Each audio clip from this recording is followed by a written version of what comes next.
Good morning. I'm James Christian Blockwood, Executive Vice President of the Partnership for Public Service. Welcome to the 2020 Best Places to Work in Federal Government celebration.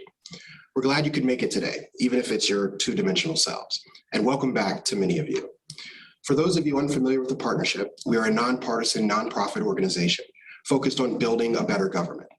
We recognize exceptional federal employees, provide professional development for current and future federal leaders, offer agencies performance insights, create a new path to public service, work to facilitate smooth presidential transitions, and of course, we rank federal agencies on employee engagement, among many other programs and services we offer. As a former federal employee myself, I know how important the partnership's work is.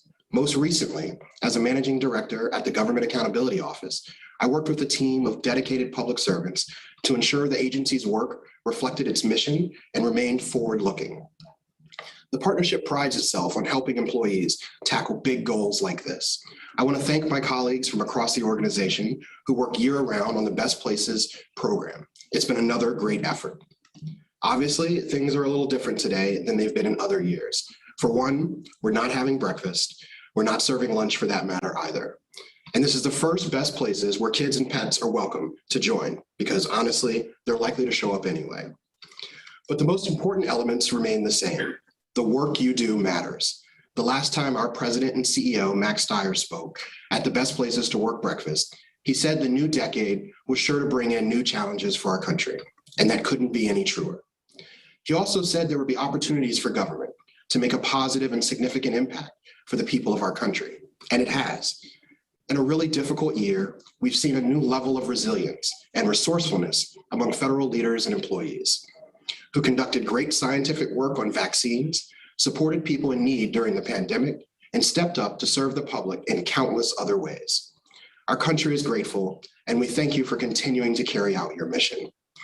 I'm pleased to represent the partnership at this Best Places to Work event, where we will talk about the top-ranked agencies in our government, represented by many of you.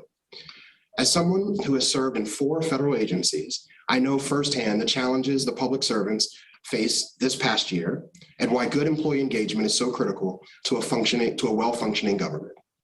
The Best Places to Work rankings complement our Samuel J. Heyman Service to America's Medals program, affectionately known as the SAMMYs, where we recognize the extraordinary accomplishments of federal employees. Today, the spotlight is on departments and agencies and the leaders who foster a constructive workplace for people to perform at their best. It became clear over the past year plus that the role of our government is to solve national problems, and these leaders are critical to government delivering on this promise. They manage their agencies in ways that engage employees and sets them up for success, leading to healthier and more productive workplaces. But everyone can learn to do better. And we need to encourage all federal organizations to learn from what you've accomplished and to create a culture of appreciation in the workplace. Let's make this a government-wide effort. I'm now pleased to welcome our partner on Best Places to Work, Brooke Boyke, Managing Director and Partner at Boston Consulting Group. As a returned Peace Corps volunteer and long-term strategic partner for many government agencies, Brooke knows a lot about how to make our government work better. Brooke joined BCG in 2011 and has spent most of her career supporting people and organizations across both the public and private sectors to perform at their best, including how to best drive employee engagement. BCG serves as a strategic partner to business and government. It helps public sector leaders improve how government operates by focusing on processes, progress, and transparency, and most importantly, people. Brooke, thanks for being here. Thanks, James Christian. I'm so pleased to be here with you today to talk about employee engagement in federal agencies. Now, engagement scores are always important, but there's something we're particularly mindful of during challenging years. We know that, in general, stronger engagement leads to better performance, and that, in turn, can lead to better service to the public. As a natural consequence, agency leaders are always concerned when they see engagement scores dip. This past year, during the most acute public health crisis in a century, federal leaders notably found creative ways to continue to foster employee engagement despite difficult, stressful, and remote environments. In doing so, they also laid the foundation for critical innovations that promise to improve the federal work experience and transform the way government serves the public moving forward. The organizations that lead our rankings this year were role models for how to create an environment that enables employees to fulfill their potential, even in difficult circumstances. Other agencies will look at their successes and strive to do the same. Thank you. In this 15th edition of Best Places to Work rankings, we will see, as usual, many familiar faces. In this case, literally just faces. Agencies such as GAO, my former employer, NASA, the Federal Energy Regulatory Commission, and the Federal Trade Commission have stayed in the top 5 of the rankings for 7 or more years. And many other agencies are doing excellent work and reappearing at this event frequently. We want to learn about your formula for success, and we want to share with others the specific data, examples, and stories that demonstrate how a good employee experience drives your agency's mission. We also want to know how we can work with you to analyze your data and improve employee engagement. I want to also acknowledge Kim Wells, Survey Manager at the Office of Personnel Management, along with OPM's Federal Employee Viewpoint Survey team. They work year-round on the FEVS, and we appreciate their efforts to examine employee engagement at all levels. The data provides important information from across government for the Best Places to Work rankings, and it's a formidable measure that agencies can use to improve the workplace. We appreciate your role. And thank you to Mercer, the employee research firm that provides us with private sector data we use for comparison. In addition to information from the FEVS, our 2020 rankings include responses from more than 300,000 employees at 12 agencies that conducted their own employee surveys at the same time. They asked the same questions that we use to calculate the Best Places to Work scores and had a response rate of more than 50%. Several of those agencies ranked in or near the top 5 and are here today, including the Peace Corps, the Government Accountability Office, the Office of Inspector General at the Tennessee Valley Authority, and the Congressional Budget Office.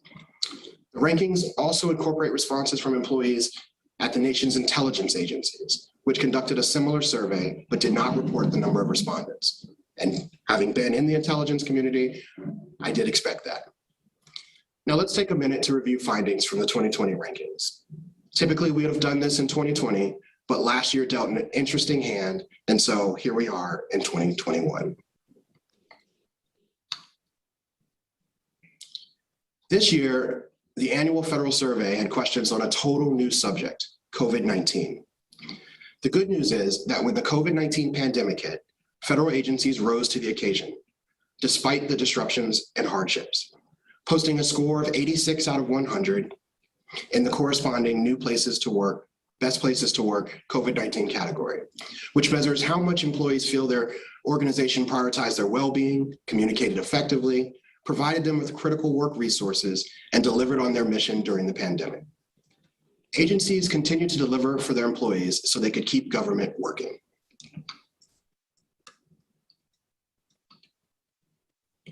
Now, the Best Places to Work government-wide engagement score, which measures employee satisfaction with their jobs and organizations. That was 69 points out of 100 in 2020. You can find previous years' government-wide engagement scores on our website. Now back to Brooke for the private sector comparison. Thanks, James Christian. As we can see, overall, the government continues to lag behind the private sector on employee engagement. This is important given that federal organizations compete for talent in the broader marketplace.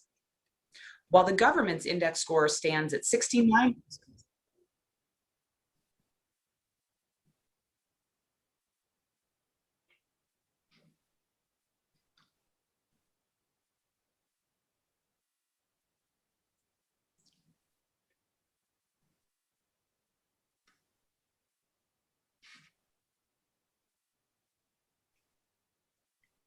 will do, thanks. So as we can see here, overall, the government continues to lag behind the private sector on employee engagement. This gap is important given that federal organizations compete for talent in the broader marketplace. While the government's index score stands at 69%, overall, the private sector scored 77, 8 points higher. The contrast is more stark on individual questions. For example, on the question of whether the results of this survey will be used to make my agency a better place to work, only 43% of respondents agreed, compared with 66% for the private sector, a 23-point gap. However, across the board, we also do see top performing agencies exceeding private sector benchmarks. For example, on this same question, NASA outperformed the private sector in 2020 by 2 points with a score of 68%, demonstrating how being responsive to employee concerns is a strong factor in overall engagement. The lesson here, even our top performing agencies can't rest, but when they focus, agencies can surpass their commercial counterparts, as many of the agencies we will recognize today have done. Back to you, James Christian. Thanks so much for being here and for your partnership with the Best Places to Work program. To further help agencies diagnose issues on a more granular level, we divide the FEVS data into 8 workplace categories. The 2020 government-wide score for the effective leadership category stood at 64 out of 100. On other work-related issues, federal agencies posted a score in rounded numbers of 76 out of 100 for the match between employee skills and agency's mission and work-life balance, 72 for teamwork, 67 for satisfaction with pay and agency efforts to be innovative, and 62 for employee recognition. We know many issues shape how employees view their workplace, but according to the survey data, effective leadership is the most important factor. On this slide, we continue to see the employees ranked the immediate supervisors highly, but as we've seen in previous years, senior leaders don't score as well. You'll see that supervisors drew a rate of 78 out of 100, but senior leaders came in considerably lower at 58 out of 100.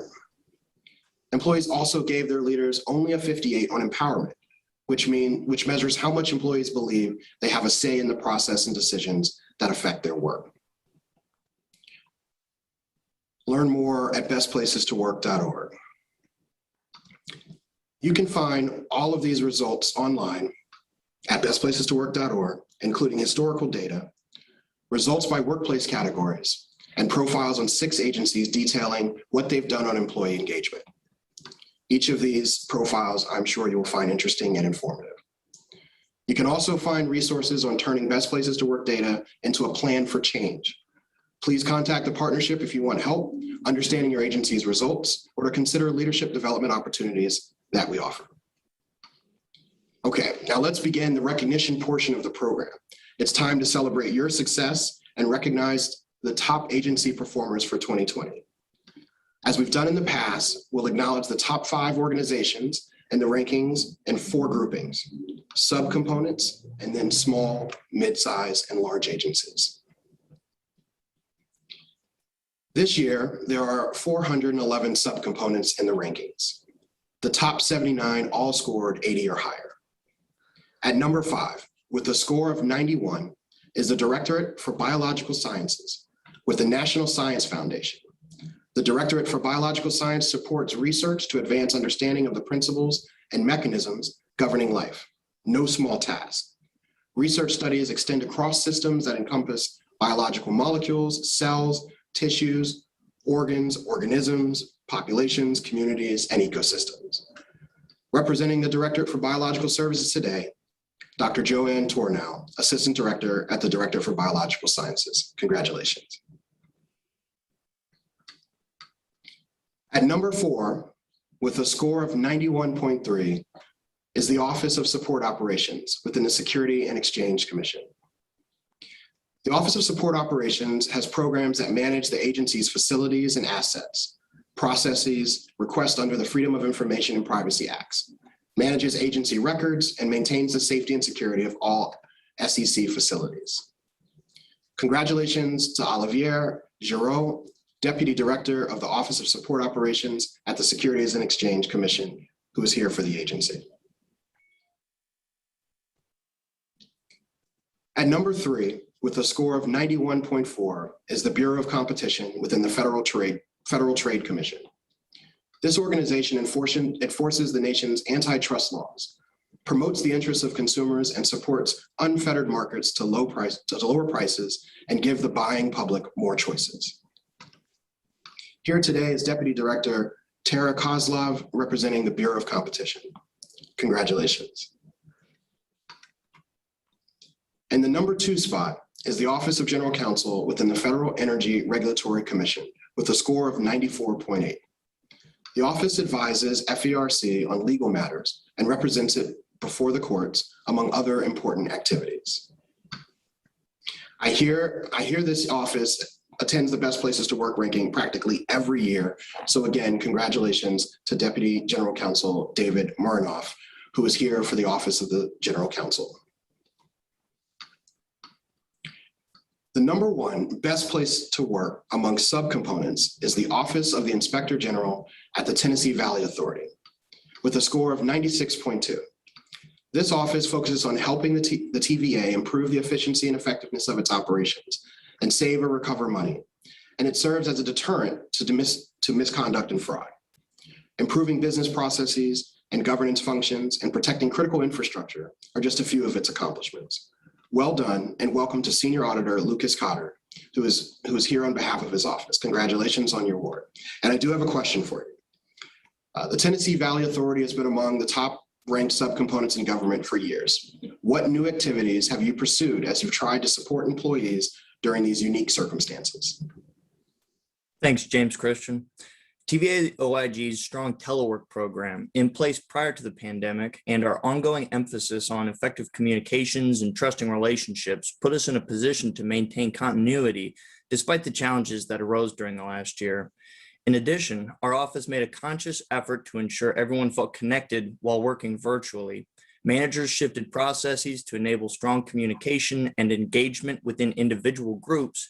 And as an entire office, we challenged ourselves to hold all hands meetings that brought all facets of the organization together. Excellent. Thank you. And now please welcome Kathleen McGettigan, Senior Advisor to the Director of the Office of Personnel Management, to congratulate the top scoring subcomponents in this new COVID-19 category. Thank you, James Christian. And I first want to say that Kieran Ahuja was sworn in as the permanent director of OPM last Thursday. And having previously served as OPM Chief of Staff, Kieran is very familiar with the important work of the Partnership for Public Service.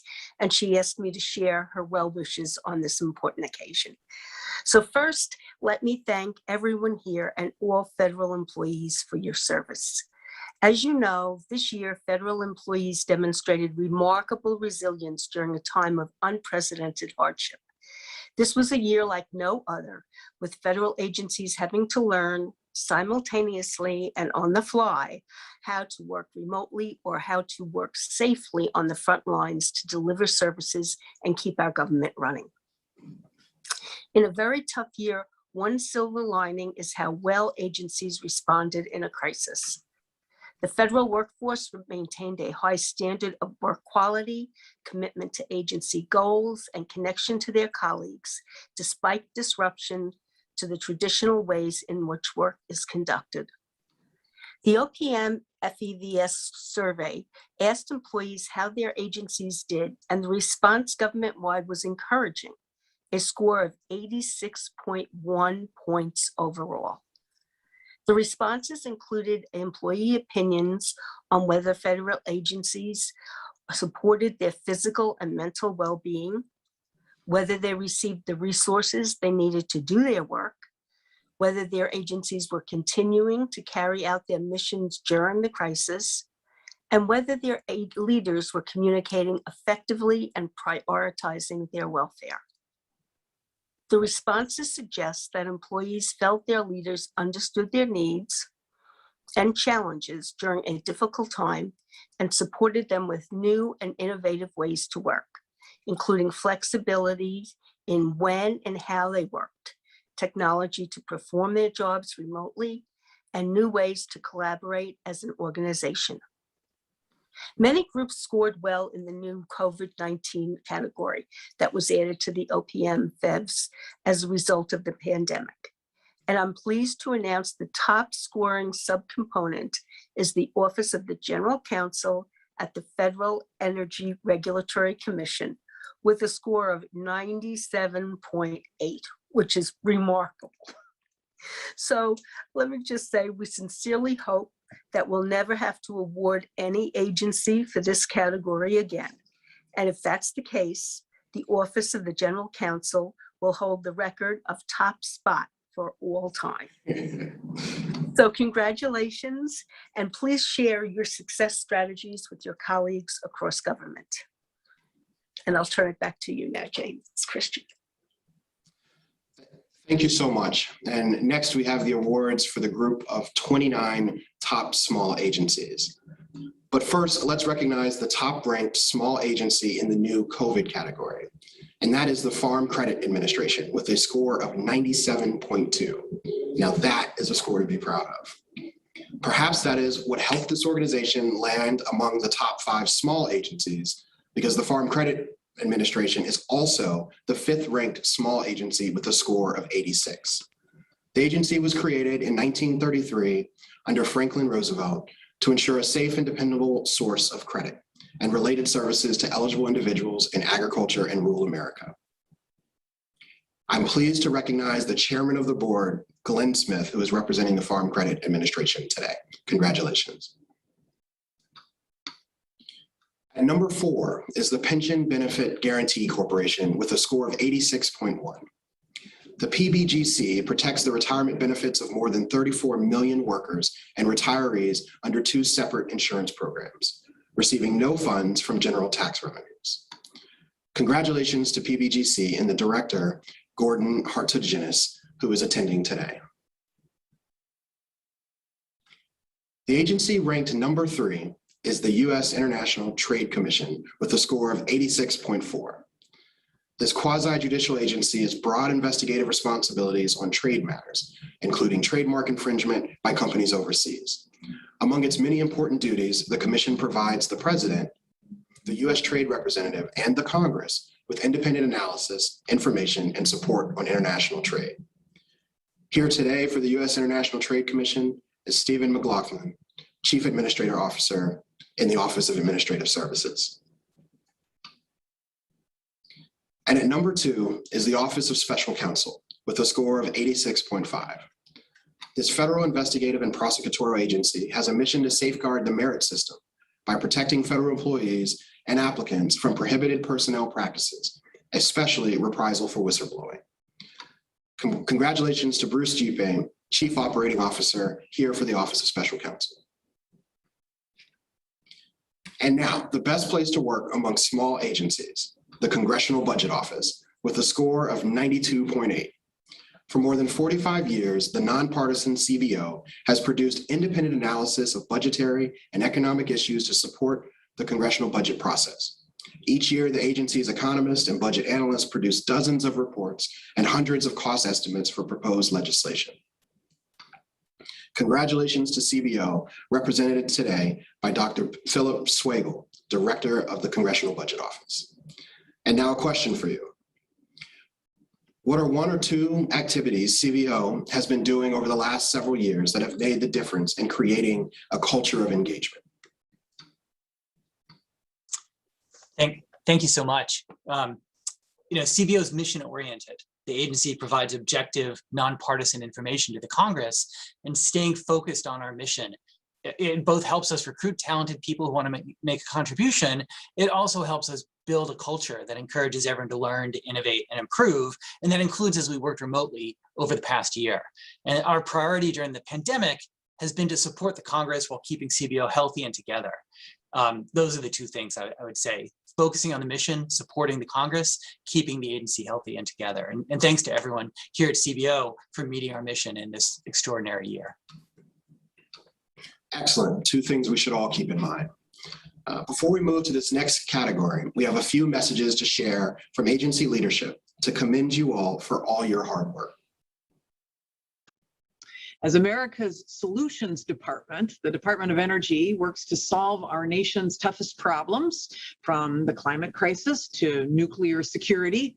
Our dedicated civil servants showed incredible resilience during the pandemic. Some even contributed to COVID-19 treatments and vaccine development and distribution too. So I am so proud of all of our employees, from our national labs to DOE headquarters. Thank you for your tenacity and your perseverance in working on behalf of the American people. As somebody who spent 28 years of my life in public service, I think I know a little something about the sacrifices you all have made in order to pursue a career in public service. I also know that you are making a big difference in the lives of every single American and people around the globe. So let me take this opportunity to simply say thank you for your willingness to be a dedicated public servant. You're making a difference, and that's certainly something to celebrate. Hello, this is Miguel Cardona, U.S. Secretary of Education, with a very special thank you to all the public servants who put mission over self and work tirelessly to help make this a better country. Thank you for your service. Thank you for all you do. We appreciate you. We see you, and we honor you today. Thank you. I'm grateful for the excellent work you've been doing for veterans, their families, caregivers, and survivors. These past 15 months have been incredibly challenging for all Americans. Your devotion and resilience are inspirational. I worked for many years on Capitol Hill and got to see the work of OMB from that perspective. Now serving as acting director, I get to see the work of OMB up close and personal as they support the president and the work of the rest of the executive office of the president. I also get to see the work they do with other federal employees, all of which are committed to the American people, and the dedication they've shown through COVID is a testament to their commitment, why they joined government service, and I'm proud to be here and part of the team. To our public servants across government, thank you. From home, from the office, from the field, you've rolled with the punches, and as a country, we are seeing the results. In the years ahead, I look forward to helping HHS continue to serve the American people and to ensuring that it remains a supportive and rewarding place to work that is committed to excellence, diversity, inclusion, and service. Thank you once again for your sacrifices and efforts. There are two reasons why the Department of Homeland Security shines brightest. One is its mission. There is no greater mission in the federal government than achieving our homeland security. And two is its people. We have the most talented, dedicated, and selfless workforce across the federal enterprise. I'm incredibly proud to work alongside you. The entrepreneurial spirit is at the heart of who we are as a nation. At the SBA, it's our job to nurture that spirit. The fact that even during this once-in-a-generation economic crisis, that spirit continues to shine brightly is a testament to the incredible, round-the-clock, going the extra mile work of SBA's civil servants. On behalf of our nation's 30 million small businesses, their many employees, and the communities they support, thank you. It is my honor and privilege to serve alongside you all. Your work has always been essential, and the last year has made that clearer than ever. You could do so many things with your careers, but you have chosen public service, to dedicate your lives to improve the lives of your fellow Americans.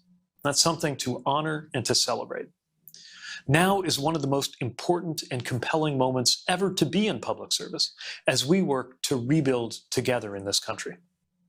As we look to the future, I want you to know that the Department of Transportation is committed to our important mission, to the well-being of all our employees, and to fostering a more diverse, equitable, and accessible workplace. What a powerful message from agency leadership. So very pleased to hear that, and very empowering for all federal employees, I'm sure. Now we move to the mid-size agencies, the 25 agencies that have between 1,000 and 14,999 employees. But first, the winner in this year's COVID category, the mid-size agency with the top rank, is the Federal Trade Commission with a score of 96.4. Congratulations to the FTC, and we'll have more on that agency in a moment. Now for the top mid-size agencies. At number 5 is the National Science Foundation with a score of 84.2. Congress created the National Science Foundation in 1950 to promote the progress of science, advance national health, prosperity, and welfare, and secure the national defense. The agency supports basic research and is the funding source for about 25% of all federally supported basic research that America's colleges and universities conduct. Welcome to Dr. Sethuraman Panchanaman, Director of National Science Foundation. Congratulations. At number 4 is the Securities and Exchange Commission with a score of 85.7. Congress established this agency in 1934 to enforce new securities laws passed during the Great Depression and to promote stability in the markets and protect investors. The first chairman was Joseph Kennedy, the father of John F. Kennedy. And the SEC's mission continues to be to protect investors, maintain fair, orderly, and efficient markets, and facilitate capital formation. SEC, let's hope your stock keeps rising in these rankings. I'm pleased to recognize Ken Johnson, Chief Operating Officer, who is here today for the Securities and Exchange Commission. Congratulations. And at number 3, this year is the Federal Energy Regulatory Commission, which scored 87.2. This is the 7th consecutive year FERC has been ranked in the top 5. For the few of you who haven't heard us extol this agency every year for the past 7 years, this is the one that regulates the interstate transmission of electricity, natural gas, and oil. Congratulations, Chairman Rich Glick, who is here for FERC today. At number 2 is the Federal Trade Commission with a score of 89.1. The FTC protects consumers and competition by preventing anti-competitive, deceptive, and unfair business practices through law enforcement, advocacy, and education. Some of its recent work involves sending warning letters to markets to stop them from making unsubstantiated claims that their products can prevent or treat COVID-19. In the past year, about 400 sellers and marketers who received these letters pulled their unproven claims. The FTC has also remained quite competitive in these annual rankings over the years. Congratulations to Vicki Barber, the Chief Human Capital Officer, who is here on behalf of the Federal Trade Commission today. And now, the number 1 best place to work among mid-size agencies is the Government Accountability Office with a score of 89.4. Congratulations on your score, and congratulations on your 100th year of making our government work better. What a great way to celebrate. The GAO works for Congress, helping the government save money and work more efficiently. It's known for its informative reports, annual high-risk list of federal agencies, and informed testimony to Congress, and is often called the Congressional Watchdog. In fiscal year 2020, the GAO identified nearly $78 billion in financial benefits and a return of about $114 for every dollar invested in the agency. It also identified more than 1,300 other benefits that led to programmatic and operational improvements across the government. Most recently, the agency has been evaluating the largest response to a national emergency in U.S. history, the $2.6 trillion COVID-19 response legislation, and recommending how to improve its effectiveness in dealing public health issues and the economy. And having been a recent former employee at GAO, I'm very pleased of all my colleagues there, and I congratulate each and every single one of them and send my greetings to the Strategic Planning and External Liaison Office. Congratulations to Carl Machino, the Chief Administrative Officer, and to everyone at GAO. But before I move on, I have a question. The GAO has consistently done a great job in the rankings due to its commitment to diversity, equity, and inclusion. What are a few of the top strategies you recommend other agencies consider as they work to create a more inclusive organization? Carl? Thank you, James Christian. So at GAO, we think DE&I is integral to our success as an agency.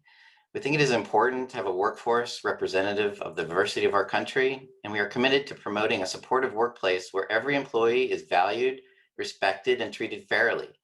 This emphasis on diversity and what we call our people values brings out the best in our people and enables us to produce better work products to fulfill our mission to support the Congress. Our success strategy also includes a strong commitment to DE&I from the leadership of the agency, Comptroller General Gene Dodaro. And we have appointed a senior executive, Zena Merritt, to lead and monitor the implementation of our DE&I plan. Our success, though, is only possible due to the many very dedicated people across the agency, including employee-led advisory councils and other employee organizations, to support a diverse, equitable, and inclusive work environment. Congratulations again. For our final set of rankings, we turn to the 17 large agencies, those with 15,000 or more employees. But before we go to the top 5 in the large agency group, I'm pleased to recognize the highest ranked agency in the COVID-19 category, NASA, with a score of 95.1. Now, for the top ranked large agencies, at number 5 is the Department of Commerce with a score of 74.9. The Department of Commerce promotes job creation and economic growth by ensuring fair trade, providing the data to support commerce and constitutional democracy, and fostering innovation by setting standards and conducting foundational research and development. With around 47,000 employees in the US and around the world, the department oversees ocean and coastal navigation, helps negotiate bilateral trade agreements, and enforces laws that ensure a level of playing field for American businesses and workers. Some familiar programs and offices include the Decennial Census, the National Weather Service, NOAA Fisheries, and the Foreign Commercial Service. Representing the Commerce Department is Kurt Bersani, Deputy Assistant Secretary for Administration. Congratulations. At number 4 is the Department of Health and Human Services with a score of 75.3. This year demonstrated just how important HHS's mission is. In normal years, whatever normal is, HHS's role is to enhance the health and well-being of all Americans by providing for the effective health and human services and by fostering sound, sustained advances in the sciences that underlie medicine, public health, and social services. Thank you and congratulations to Cheryl Campbell, Assistant Secretary for Administration, who's representing the Department of Health and Human Services today, and all the urgent and important work it performed over the past year. At number 3, with 76.1 points, is the Department of Transportation. The DOT is the department that deals with trains, planes, and automobiles, sure, but also boats, buses, bridges, and much more. DOT ensures our country has the safest, most efficient, and modern transportation system in the world, which boosts our economic productivity and global competitiveness and enhances the quality of life in both urban and rural communities. The recognition goes to Philip McNamara, Assistant Secretary for Administration, and all those he represents at the Department of Transportation. Thank you so much and congratulations. At number 2 is the intelligence community with a score of 76.7. That's just 0.6 higher than the transportation score. So Department of Transportation, you now have competition. The intelligence community is composed of 17 organizations that focus on different aspects of a common mission to keep our country safe by collecting, analyzing, and delivering intelligence and counterintelligence information to America's leaders so they can make sound decisions. Its high-powered customers are the president, policymakers, and law enforcement, and the military. I'm pleased to recognize the intelligence community represented by Laura Shio, Chief Operating Officer at the Office of the Director of the National Intelligence. Congratulations.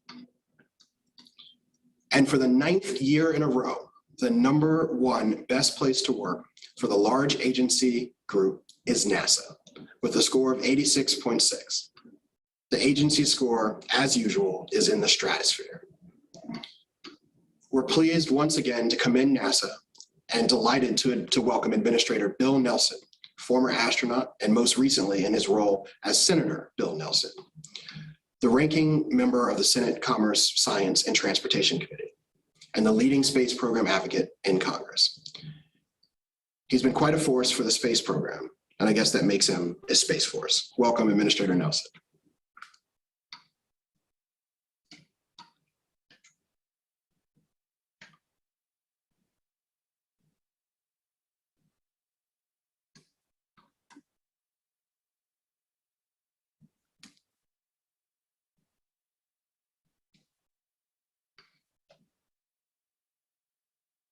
Administrator Nelson, I just said that you were a Space Force and then turned it over to you. So please.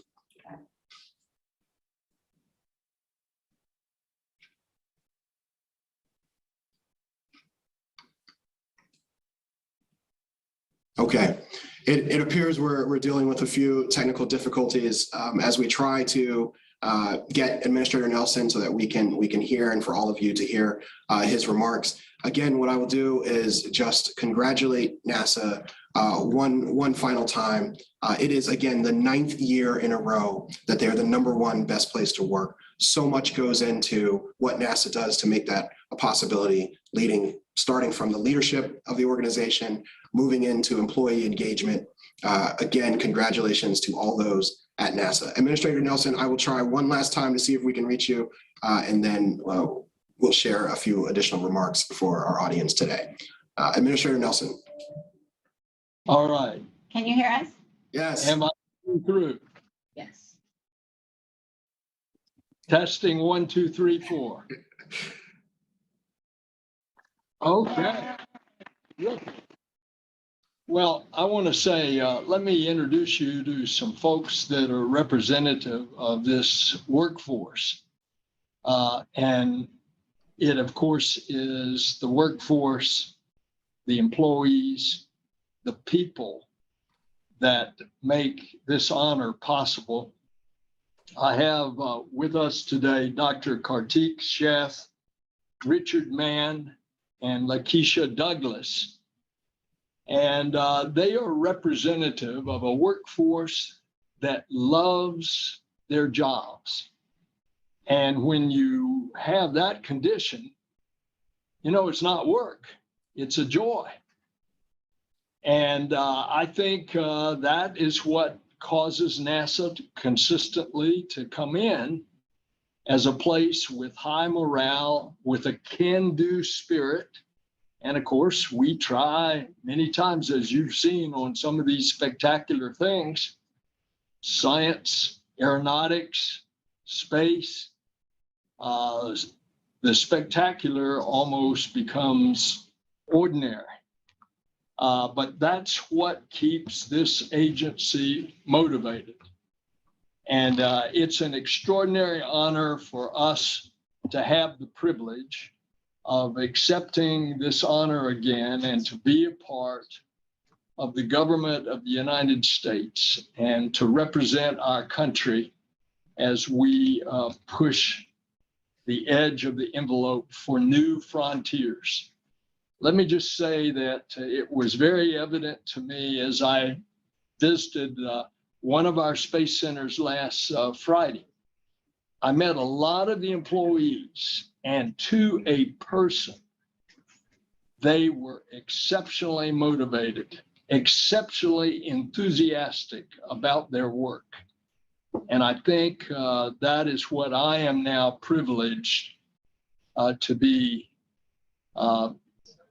given the task of trying to offer some leadership. These folks, they are good.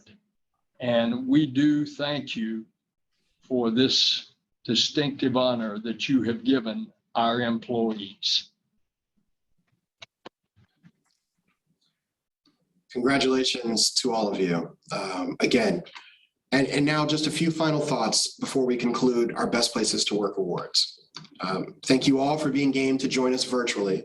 And of course, thank you for all the important work that you've done over the last year. Please let us know how we can help you and share your work with other agencies and departments that can benefit from your knowledge. Thank you to BCG for making this program possible and for being a strong partner. And finally, we hope to see you next year, virtually or otherwise, because that likely means you are a best place to work in the federal government. Thank you all.